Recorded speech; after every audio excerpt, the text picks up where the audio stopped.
Good afternoon. I'm Kelly Waters, a health communication specialist in CDC's Center for Preparedness and Response, Division of Emergency Operations.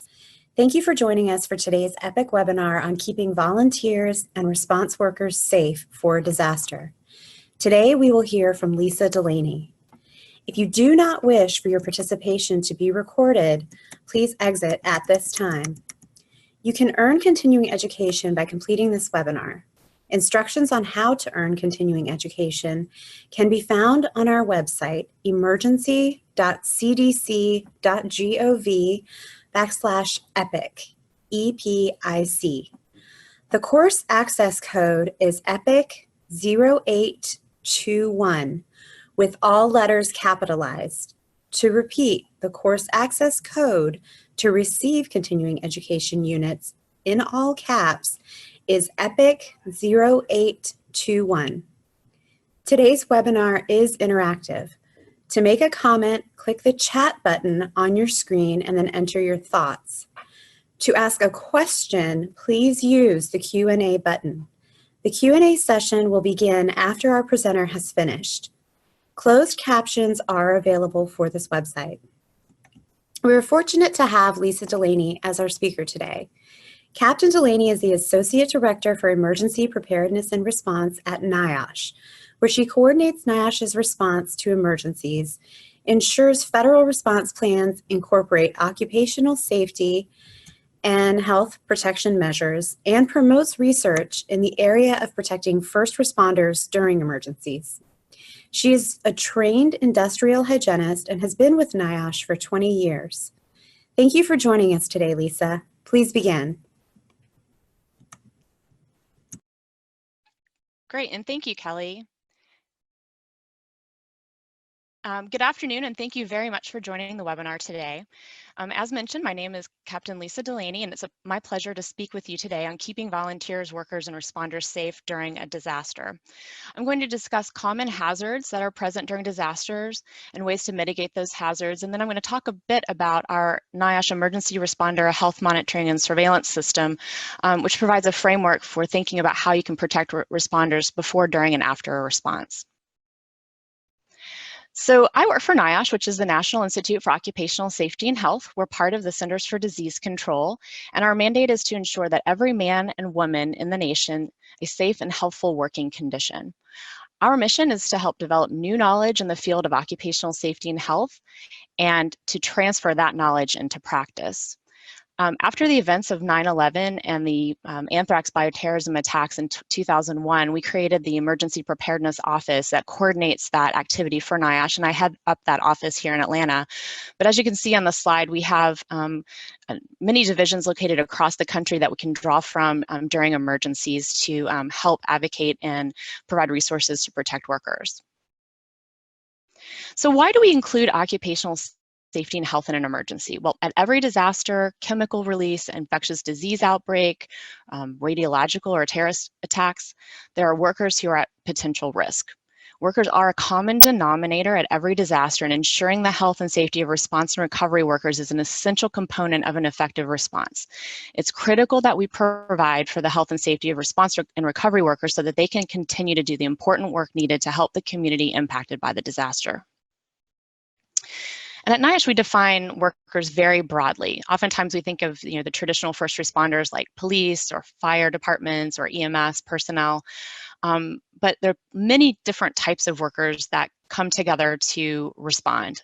You have healthcare workers, transportation workers, cleanup workers, utility workers, the list just goes on. And additionally, we think about volunteers. So volunteers are often working side by side with response workers to help the urgent needs of the community. I'm going to talk a little bit about some of the federal plans and how they address worker safety and health in the next few slides. Of course, employers are always responsible for the health and safety of their own employees, even those when they're responding. And that can include health and safety training, providing adequate equipment and personal protective equipment, and helping identify and mitigate any hazards present, and of course, following any applicable OSHA regulations. within the National Response Framework, which is a guide to how the nation responds to all types of disasters and works across various levels of the government, state, local, and fed, there's the Worker Safety and Health Support Annex, and that provides to assure federal support to all the federal, state, tribal, and local response and recovery organizations to ensure worker safety and health during incidents that require a coordinated federal response. That's led by our colleagues over at OSHA, the Occupational Safety and Health Administration, but there are a number of supporting agencies who all have very, very unique perspectives of what's happening on the ground, and those agencies are listed here on the slide, so I won't go into detail. Additionally, as we're building on the recognition that workers can be exposed to hazards that cause longer-term and delayed illness that may take years to appear, the National Disaster Recovery Framework identified long-term responder health issues as a core mission area. The Incident Command System is a nationwide approach that enables federal, state, and local government agencies to work effectively and efficiently together. Here on this slide is the sort of basic incident command system structure. When a response stands up, the incident commander is responsible for the health and safety of the response. But as that response grows more complex and larger, that responsibility is designated to the safety officer. And the safety officer has responsibilities for ensuring personnel safety, monitoring hazardous and unsafe situations, and developing site-specific safety and health plans. So get to know your safety officer is an important person on the response.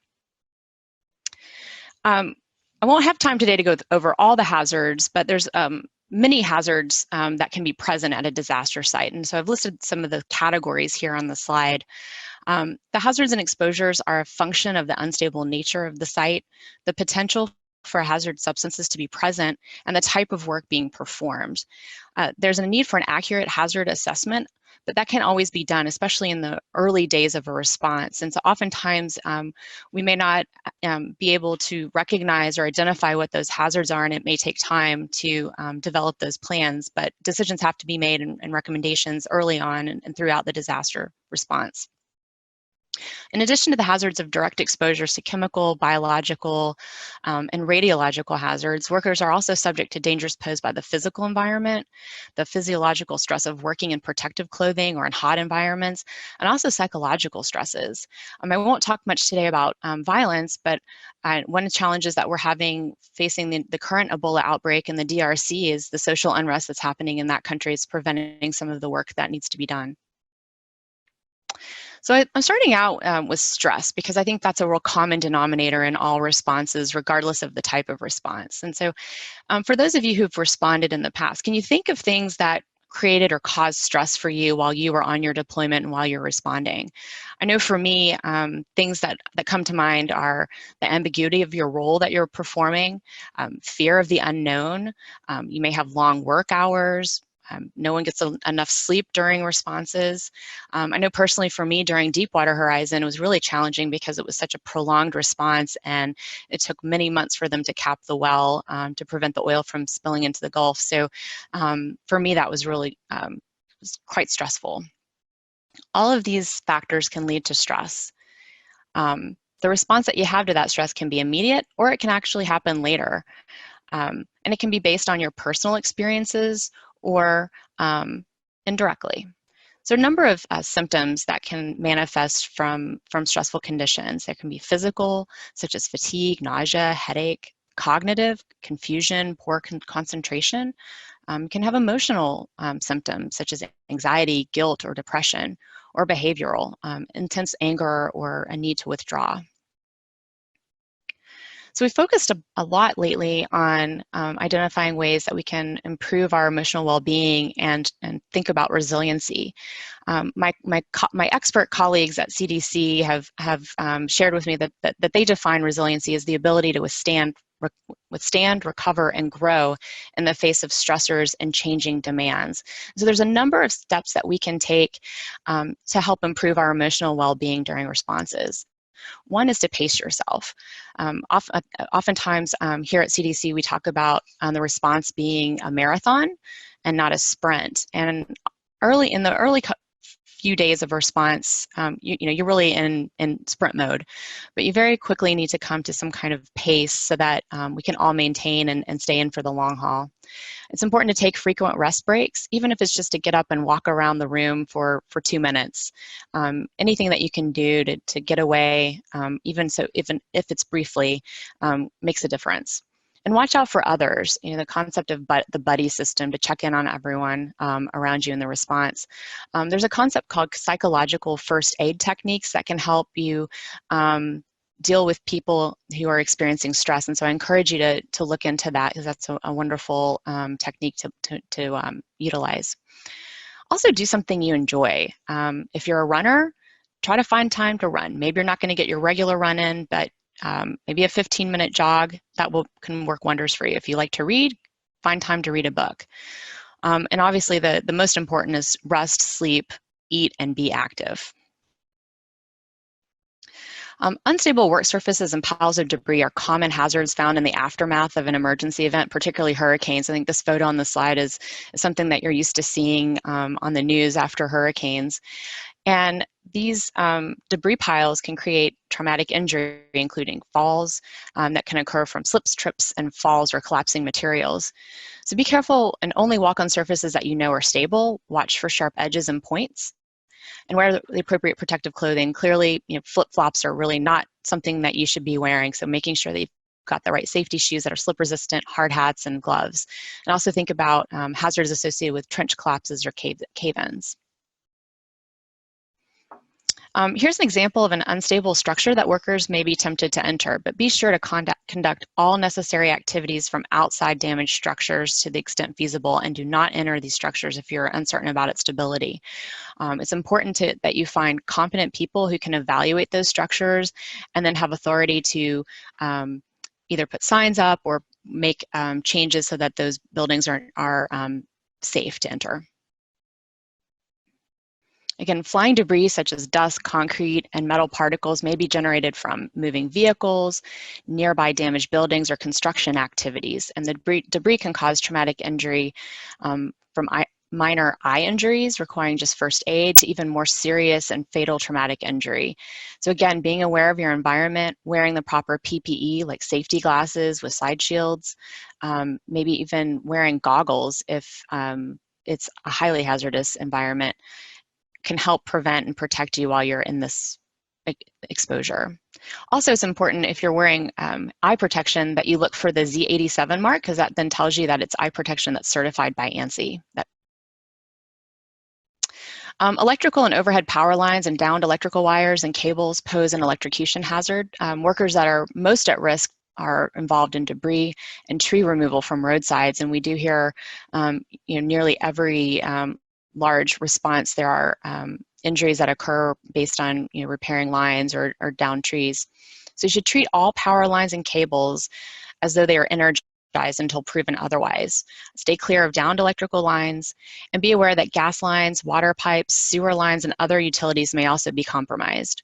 I know a couple of years ago in my own neighborhood, when in Atlanta we had the effects of Hurricane Irma came through. I think it was downgraded to a tropical storm at the time, but we had downed power lines on either side of my road to get out of my neighborhood. And so I kept a very safe distance and thought about all the times I've given these presentations in the past, and now it was applying to me. Another hazard you may encounter during a response is exposure to excessive noise that can be generated from saws or large equipment or pneumatic tools. Short, intense sounds, such as an explosion, for example, can cause immediate hearing loss, but usually what we see is hearing loss that occurs gradually from prolonged exposures to loud noise. The good news about noise exposures is that it's very easily preventable by wearing hearing protection, which is fairly inexpensive. It just relies on you as the responder to wear it. So you've got options in terms of the inexpensive earplugs, or you can wear the earmuffs that cover the whole ear. A good rule of thumb to know if you're in a high noise environment is that if you're within a couple of feet of a person and you have to yell to be heard, you're probably in a noise environment and should be wearing hearing protection. Also, if you leave in a noisy environment and you hear ringing or maybe a dull sound in hearing, you've probably been exposed and should have been wearing your hearing protection. So it's one of those things to plan ahead for and make sure you always have it so that when you are in a high noise environment, you can put on your PPE. Slips, trips, and falls. This is a very common hazard that we see in responses. It can be caused by wet or slippery surfaces. Again, I've mentioned before having improper footwear, poor lighting so you can't see the floor. There could be obstacles in your pathway. We often hear about falls from ladders or changes in elevation and uneven surfaces. The two photos on the bottom of the slide are photos that I actually took when I served as a safety officer for CDC in Sierra Leone during the 2014-2015 Ebola outbreak. Due to the rainy season, they have these drains that run alongside the road, and they don't really have great sidewalks either in Sierra Leone. So it posed a trip hazard, and we did have a couple of people that were injured as a result. So again, this is just being aware of your environment and paying attention so that you remain safe. Musculoskeletal disorders and injuries can result from overusing muscles, bad posture, improper lifting, and repeating tasks. So the goal is to reduce stress and eliminate injuries and disorders by designing desks or tasks, workspaces, and controls, lighting, and equipment to fit the employee's physical capabilities.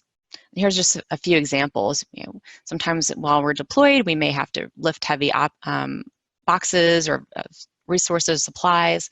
It may have awkward bending or twisting, kneeling, and just other repetitive tasks. So this may not be always feasible, but it's important to kind of keep it in the back of your mind as you deploy.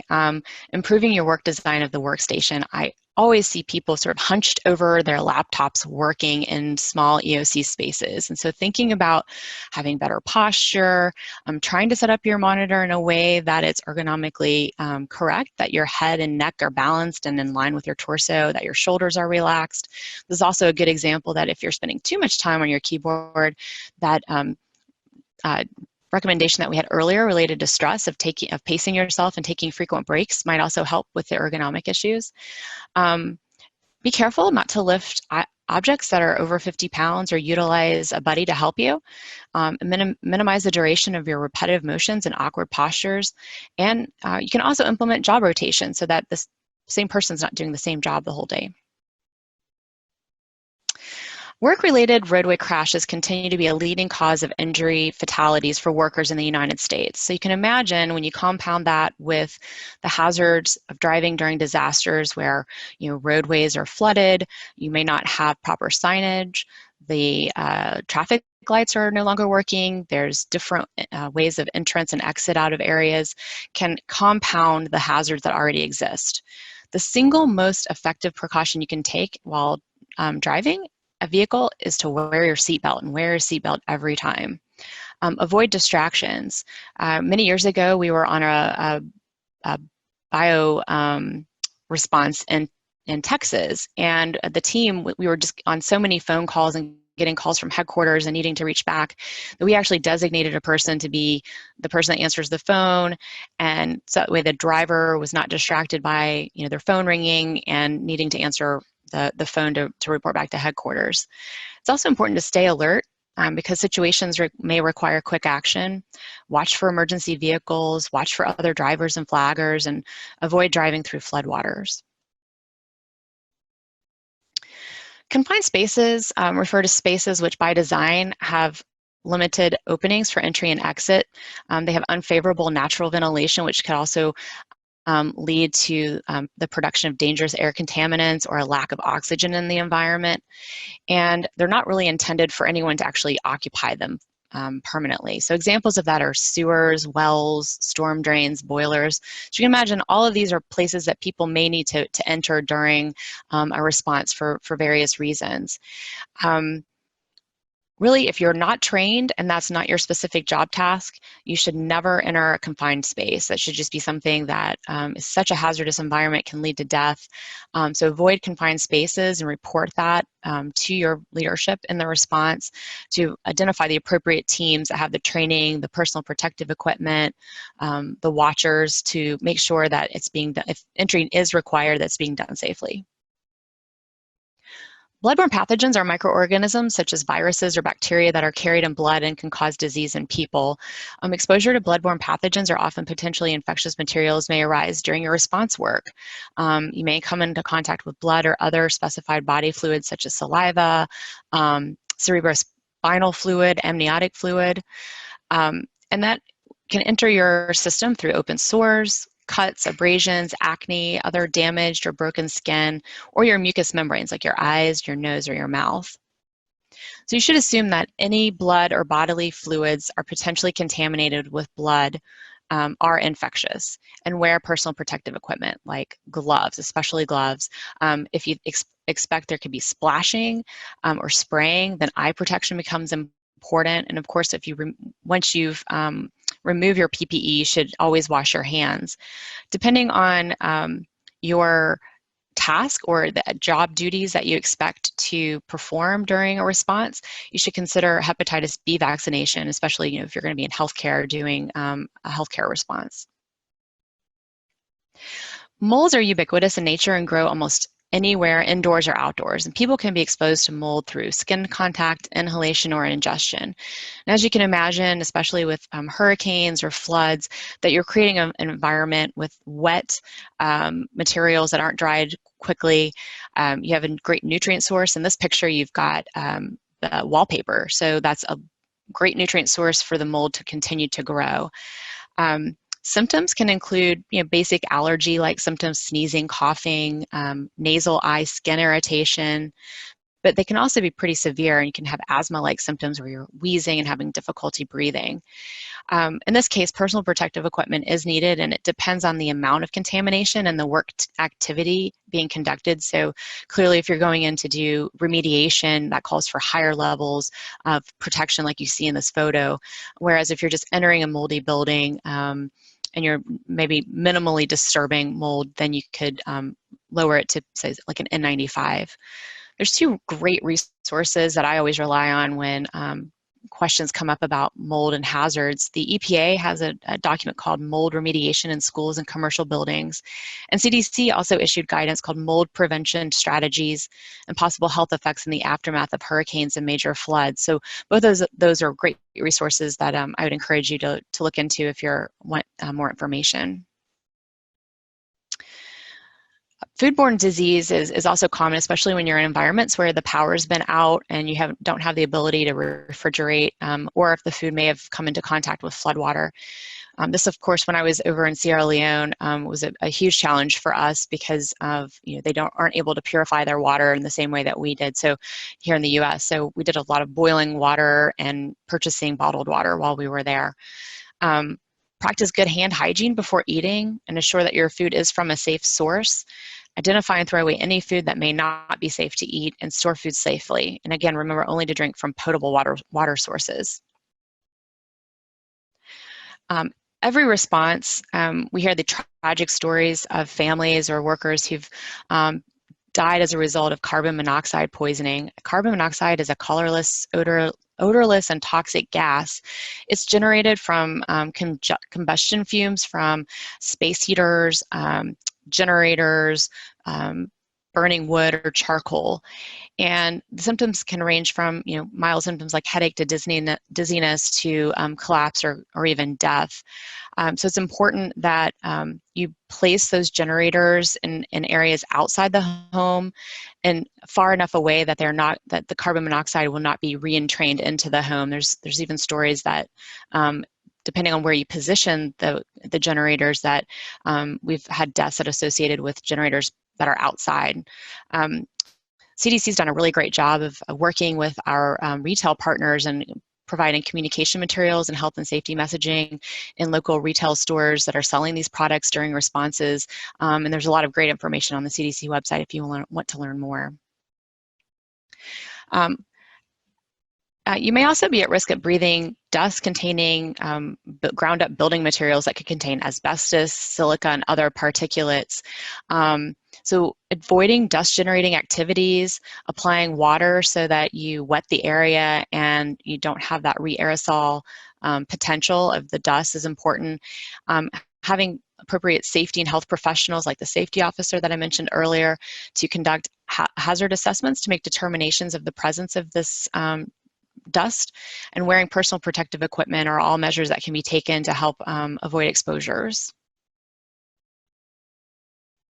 Another really common hazard that we see, especially as we're gearing up for hurricane season, this is a common hazard, is heat stress. So the body's response to heat stress is called heat strain, and operations including high air temperatures and humidity, working close to a radiant heat source, strenuous physical activity compounded by wearing impermeable personal protective equipment, all can contribute to heat strain. And the disorders that can relate to that can be something maybe minor, like a heat rash, fainting, to more serious conditions like heat exhaustion and heat stroke. People are highly individual in terms of how they handle heat stress, and that's based on your age, your weight, your degree of physical fitness. Are you acclimated? Are you used to working outdoors in hot environments? It's also impacted by your use of alcohol or illicit drugs, prescribed medications, and other medical conditions that may prevent your body from tolerating hot environments. So we have a number of heat prevention strategies that can be adopted to help address heat stress. Staying hydrated, of course, drinking lots of water, sports drinks. The rule of thumb is 1 cup of water every 20 minutes. Watching for signs and symptoms of heat-related illness. One of the symptoms is becoming disoriented. We were in an exercise a couple of years ago, and one of our colleagues had a previous heat illness that we weren't aware of and became very disoriented. Of course, the exercise occurred in one of the hottest days ever on record. It was like 100 degrees in Atlanta. And we noticed, and that's why the buddy system, again, is so important, that he started wandering off and seemed very confused. So we immediately got him in an air-conditioned environment and gave him water, and he was fine. But again, the buddy system and watching for signs and symptoms is so important. You can reduce the workload by adjusting the work schedule. That was something that was adopted during Deepwater Horizon when we had people that were volunteers and workers that were on the beaches that were picking up the tar balls. We staggered their work shifts so that they were working not at the high heat times, that they came in earlier in the day. We also implemented frequent work breaks in cool areas that were shaded so that they didn't have issues with the heat. Clothing matters, so wearing lightweight, light-colored, loose-fitting clothing is important. Avoiding alcohol, caffeinated drinks, or heavy meals is also a great heat prevention strategy. I've included, because I certainly didn't cover all the hazards, but I tried to hit the high points. But NIOSH, we have resources on our website that can help further describe some of the hazards that I presented and others that I wasn't able to get to on our website. I have it listed here, and here's just a screenshot of our website. So I encourage you to visit our NIOSH website if you want more information. And also, since we're planning for the hurricane season, we developed a couple of years ago the NIOSH Hurricane Key Messages document, and this has is a really great resource that has information about the various hazards and also links to where you can find messages, FAQs, posters, training around those hazards that are most likely to be encountered during a hurricane. So I'm going to switch gears a bit and talk about a program that's near and dear to my heart. It's the Emergency Responder Health Monitoring and Surveillance System. This was developed from lessons learned from what occurred in the 9/11 terrorist attacks, where we had many different responders coming from all states who urgently went to the site to respond. We didn't have great tracking of what their exposures were, where they went, how long they were there, and all of that impacted our ability to learn and make decisions about long-term health of these workers. So we developed ERMS. The goal of ERMS is to develop a health monitoring and surveillance framework for the prevention of illness and injury to emergency responders, which addresses all phases of response, including pre-deployment, deployment, and post-deployment phases. We didn't do this in a vacuum. We pulled together a group across the interagency with federal agencies, state health departments. We had a volunteer organization, the American Red Cross, and labor unions who came together to come up with ultimately was actually adopted as a national response team technical assistance document. Oh, next slide. No, thank you. The National Response Team is an organization of approximately 15 federal departments and agencies that are responsible for coordinating emergency preparedness and response to oil and hazardous substance pollution incidents. So we created two documents. One is called the TAD, the Technical Assistance Document. It's a pretty large document, so don't be intimidated. A large part of that document includes resources like templates and questionnaires that can be adapted by your own organization. Oftentimes I have people apologizing, well, I took that questionnaire. We want you to do that, so please utilize it. We also have a companion document that's more of a guide for decision makers, so sort of the Cliff Note version of the document, and both are available on the website. So as I mentioned, that we think of ERMs in 3 phases. If you're thinking about preparing responders as they're going out the door, that's not the time to be doing that. So this Venn diagram is a visual representation of the phases of the response that we've broken down ERMs into. Ultimately, what we're talking about is making decisions about the need for long-term health monitoring and what that long-term health impacts might be to workers, and that's that center gray circle. So let's think about what happens before an incident. What are the sorts of questions that we need to address to ensure that responders are safe in the field?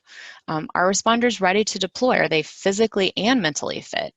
Are responders qualified with the right training and licenses? You know, I mentioned earlier about confined spaces, that's an important training and certification that would be required for anyone to enter a confined space. And that's why this would be critically important to know who has that right training. Do responders have all the correct personal protective equipment and gear?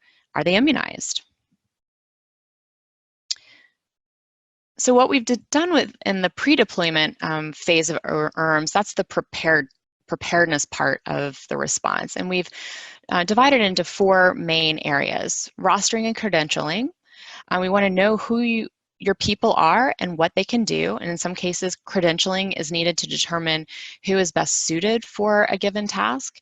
In some cases, credentialing is a legal necessity during working in hazardous conditions, before working in hazardous conditions. Health screening and immunizations, assessing fitness and ability to safely and effectively deploy to a response. We have volunteers that really, want to help contribute, but maybe they've just returned from surgery, or maybe they've had a previous heat illness, so that sets them up to be at a higher risk of a future heat illness. So deploying them to the Gulf during a hurricane may not be the right fit for them. Health and safety training, this is a critical need, and we've learned that over and over again how important training is. It doesn't negate the need for just-in-time training that happens during deployments, but it's needed before you deploy. I can use an example for us at CDC during the 2014 and 2015 Ebola outbreak. Our responders had a 4-hour training before they deployed, and then once they arrived in country, they received another couple hours of training. So training is very important and critical to our effective response. And data management. ERMS calls for collecting a lot of data about employees, and so maintaining the correct data systems that allow you to also maintain confidentiality and privacy of your rostered responders is something that you need to plan for. It can't happen overnight. During deployments, what do you need to consider during an emergency deployment? Well, responders are deployed, and how are we keeping track of them? That was a concern during 9/11. How are we monitoring their exposures? Are we protecting them on site? Are there new exposures that occur? Exposures change over time. So what we find in day 1 or 2 of a response may be very different than what we find and what's present a week, 2 weeks, or even into recovery activities. How are we tracking their activities and their health and safety during a response? ERMS, the deployment phase of ERMS is focused on tracking responders once they're on site, and it includes the on-site responder in processing, so knowing who's on-site, making sure they have badges to indicate where they can go. There are certain, and during Deepwater Horizon, you got your yellow card that indicated that you'd received training, and you really couldn't get on get anywhere on site to work areas if you didn't have that yellow card. It was a really important thing to have. It doesn't have to be fancy or sophisticated. If it's a smaller response, you can just have a simple sheet of paper that tracks people. And if you don't have a lot of people responding, you don't have to be high tech. We also encourage health monitoring and surveillance so that if health symptoms or illness arise during a response, that we have a way of tracking that and responding. That goes hand in hand with exposure assessment, activities and controls with our industrial hygienists and safety officers who are trying to stay very up to date on what the emerging hazards might be as the response changes. And most importantly is communication of those exposures and health data. That information needs to be communicated back to the workers, up the chain to incident command. We can't ignore the public demands, the media demands for information on what's going on. And so sharing that information across the board will help avoid rumors and speculation. So think about any exposures that you may have had while deployed for an incident or one of your staff. Or maybe you wondered about potential exposures, but there wasn't a mechanism for you to get more information. The post-deployment phase of the response really gets at that activity. What happens with the data from the response? How do you make decisions about tracking your responders' health? When is tracking necessary? We may not need to track if there weren't any significant health exposures or unique exposures that occurred. And what can we learn about the response to be able to apply to the next response?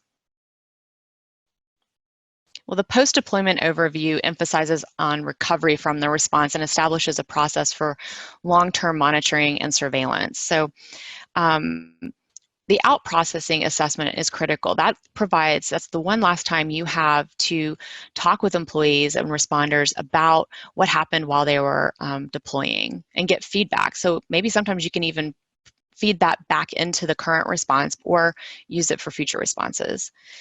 You also can take all the information that's gathered during the response that ERMS calls for, before, during, and after the response, to make a determination of whether there are long-term health implications that may need to be monitored. And monitoring can take a variety of forms. It can be something, a simple check-in, up to a registry. So there can be a number of ways to approach how you look at the long-term health of responders. Then, of course, after action reporting. Those of us in the emergency preparedness world, this is just second nature to us. We always after action and to look for ways that we can improve on the next response. So I want to give you a few examples of how ERMS has been implemented in a variety of responses. We've exercised it with a number, with the West Virginia and Idaho health departments. And then I'm going to go into a little more detail about other examples. During the Deepwater Horizon, we were still just in the last moments of finalizing our ERMS technical assistance document. And we were able to roster employees and workers in the Deepwater Horizon response. So we deployed, at the time it was NIOSH's largest deployment before Ebola took over. We had more than 100 people in the Gulf conducting rostering activities. So we were asking for very basic demographic information about all the workers so that we would have a record of who was there, and then gather contact information and asked if they would be willing to participate and be contacted for future studies or research or other response needs. So ultimately we collected close to 56,000 names, and those names were provided, that roster was provided to the National Institute of Environmental Health Sciences to aid in their outreach, and then a follow-up study that they're currently conducting. And we also made that information available to qualified researchers should they want to stand up and conduct a study. Obviously, the 2014-2015 Ebola outbreak called for CDC to enhance their existing responder deployment program.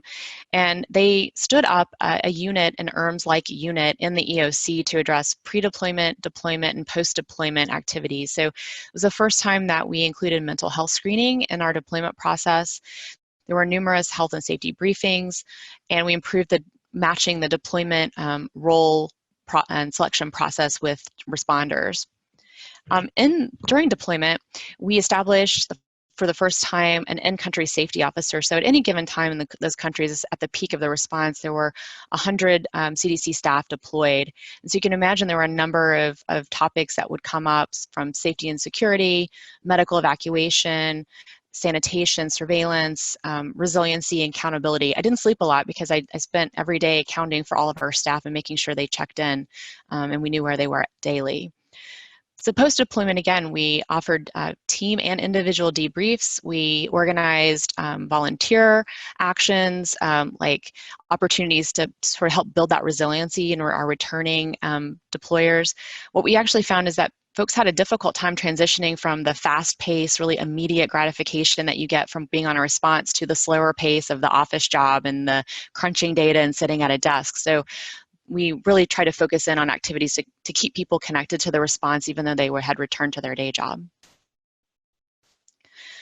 In 2016, in response to the Hurricane Matthew, the Georgia Department of Health stood up a system called the Responder Safety Tracking and Resilience System, which was based on the ERMS framework. And they used that. It was a web-based tool that they used to check in on their responders that had deployed across the state, many of them in shelters.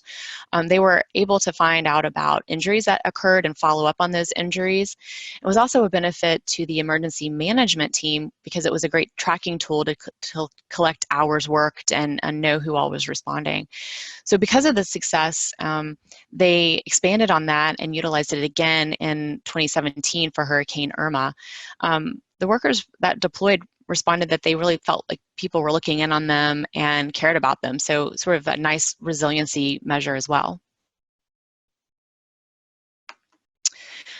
Oregon Health Authority deployed their state emergency registry of volunteers in Oregon.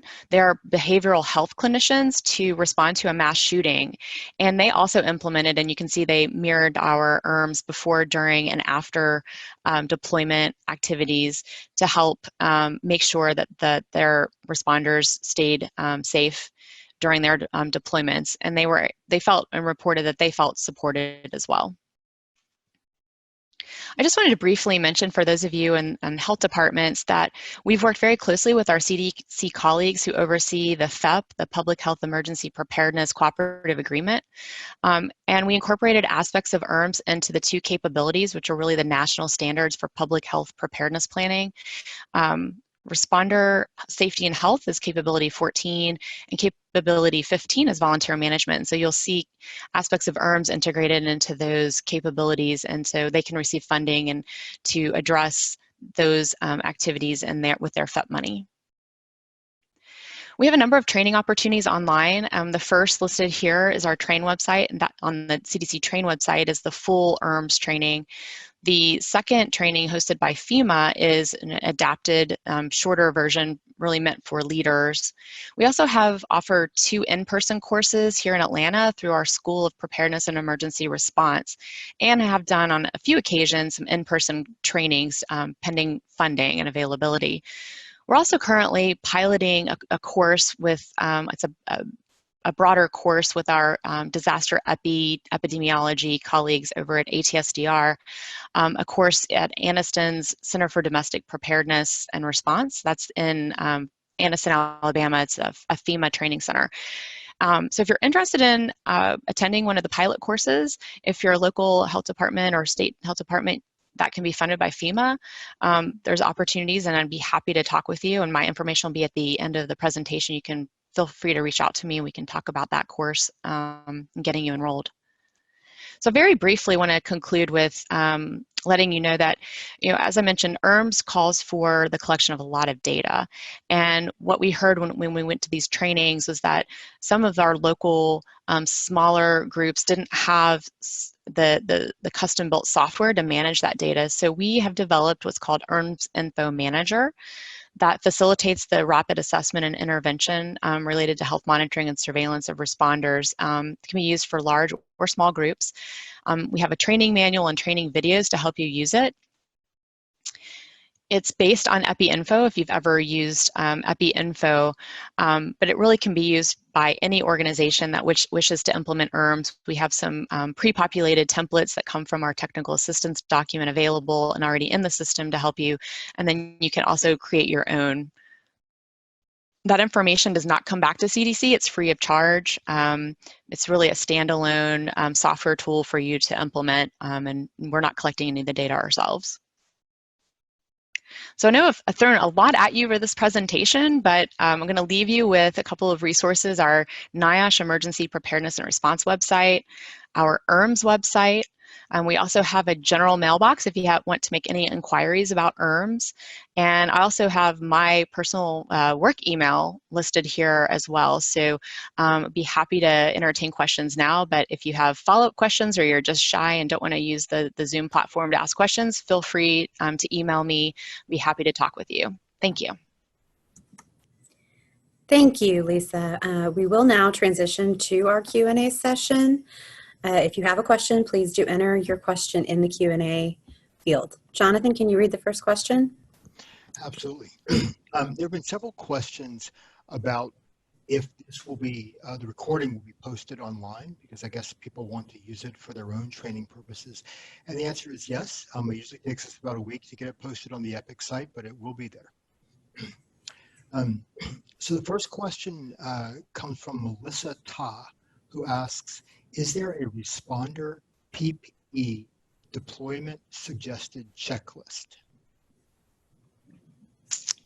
Yeah, I think that's challenging. So I don't think one exists, but it is a challenge because we don't know, we can't predict what PPE might be needed depending on what response. And so it would be very individual and site specific to that response. I think some of our guidance online can help guide you in terms of what you can anticipate based on the type of disaster. But again, it's always does boil down to being a very site-specific decision. Great, okay.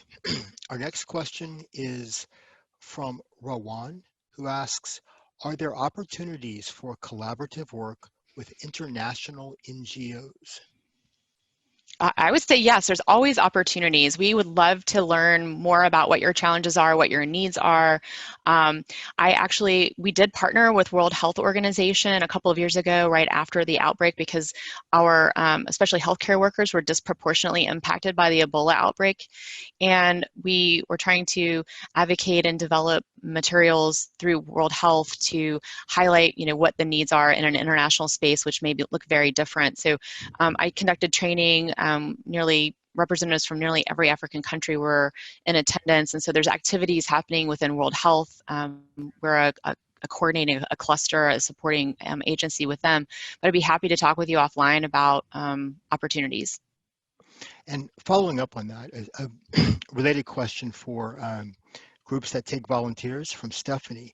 Can you go into more detail of how to engage volunteers during times that an emergency isn't going on, such as related activities to engage them?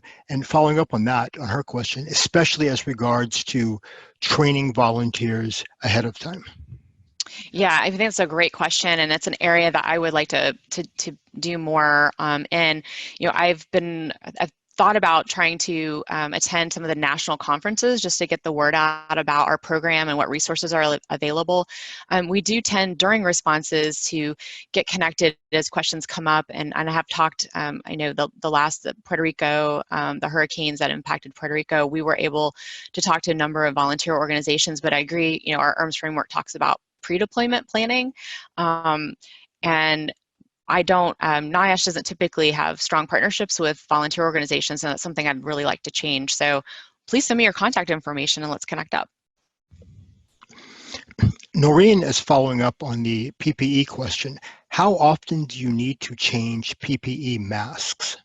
Okay, respirators. So respirators, depending on the classification, I mean, most people wear what we call filtering face piece respirators. It's kind of like we call them sometimes N95s. And the majority of the respirator itself is made up of the filtering material. Those in hot environments probably should only be worn on a daily basis because they're going to get dirty, they're going to probably get wet and humid and sticky. So we usually recommend those be changed out at a minimum on a daily basis or sooner depending on the condition of the respirator. Elastomeric respirators are more of like that rubber plastic material, and those can be reused. What you do is you wash them out, you can clean them, and then you can replace the cartridges. Another indication of when a respirator needs to be changed is if you have difficulty breathing through it. So the filter becomes so clogged that you have increased breathing resistance, and so you have to change them out. Great. And then Melissa Ta, I guess, has a follow-up question. What communication pathways are suggested to be used for responders to conduct check-ins during deployment? What are other backup options? How often should responders check in? Yeah, I mean, I think that really is situationally dependent. We tend at NIOSH, when we have folks deployed, we check on them if they're, it's not a highly hazardous environment or super stressful situation. We check in on them a couple of times a week, and that's, independent of their own response deployment chain. In Africa, because of the situation, we did daily check-ins because we had, people that were in remote areas. And what I ended up doing, because we had, I mentioned 100 people at a time, I checked in with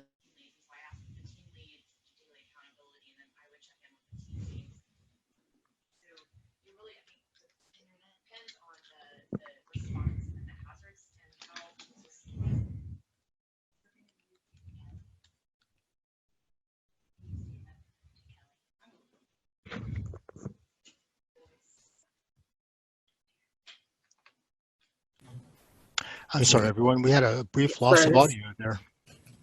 Oh, I'm frozen. Yeah. Oh, apologies. Apparently we're having technical difficulty on my computer.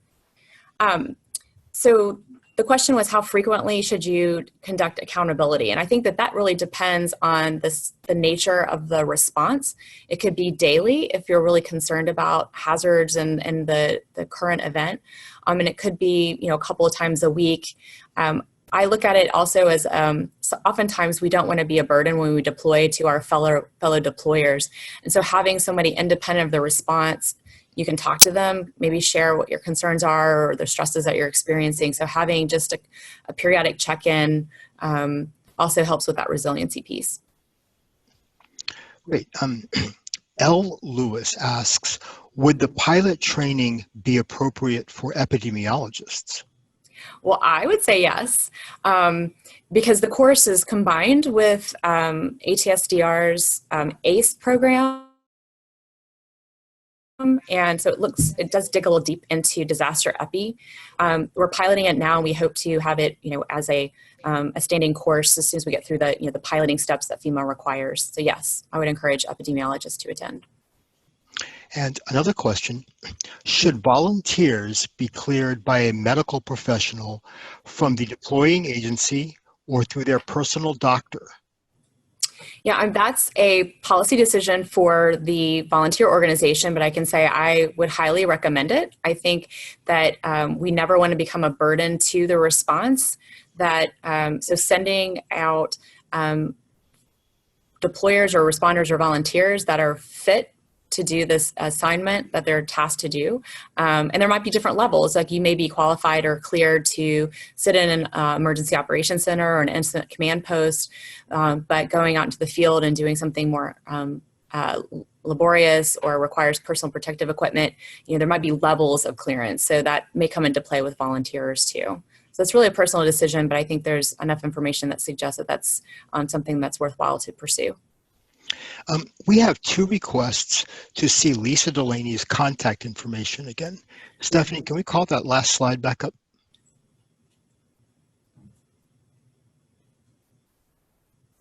It should be up in 1 second. Dandro and Stephanie.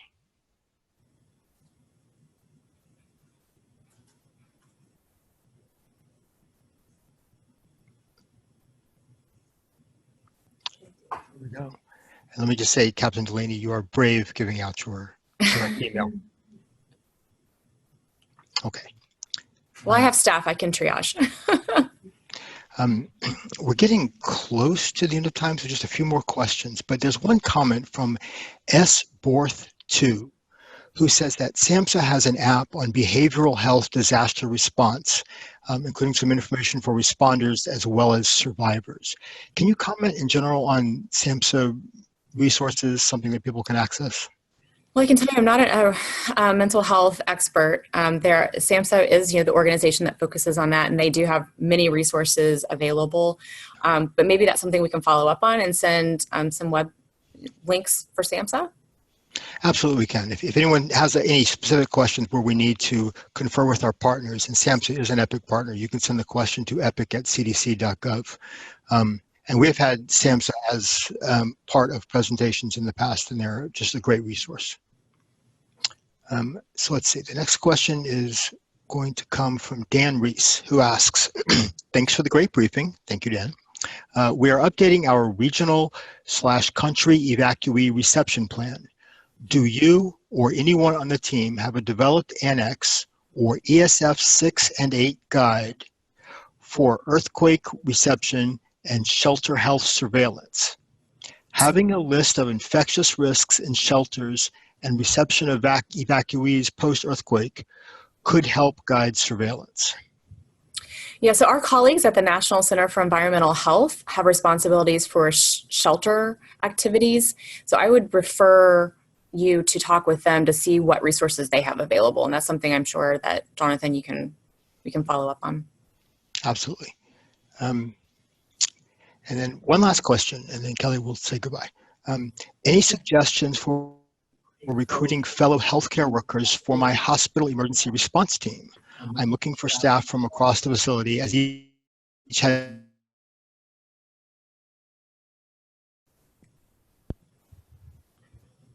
I'm not sure if everyone heard the question because I think Jonathan might have frozen up, but strategies for recruiting staff, I would say one is that you can find people in various parts of your organization that are really up to the task and can respond, and not to pigeonhole and looking for very specific job titles. I observed that during the Ebola outbreak that we had. We deployed more than 1,000 people to Africa at CDC, and we drew from all parts of CDC, from people who don't traditionally respond or worked in emergency preparedness before. So maybe make it look fun, because it is, and look for untapped resources across the organization. Don't pigeonhole into certain job tasks. It's fun, and you're making a big difference. So we're going to end the Q&A session now. But I would like to say, if we did not have a chance to get to your question, or if you have follow-up questions, you can send an email to EPIC, that's EPIC, @cdc.gov, and we will to Lisa, or if appropriate, onto a different group within CDC. Kelly? Thank you again for joining us for today's webinar. If you have additional questions, you may email them to epic@cdc.gov. As a reminder, today's presentation has been recorded, and you can earn continuing education units for your participation. Please follow the instructions found on emergency.cdc.gov/EPIC. The course access code is EPIC0821 with all letters capitalized. Thank you again, everyone. Goodbye.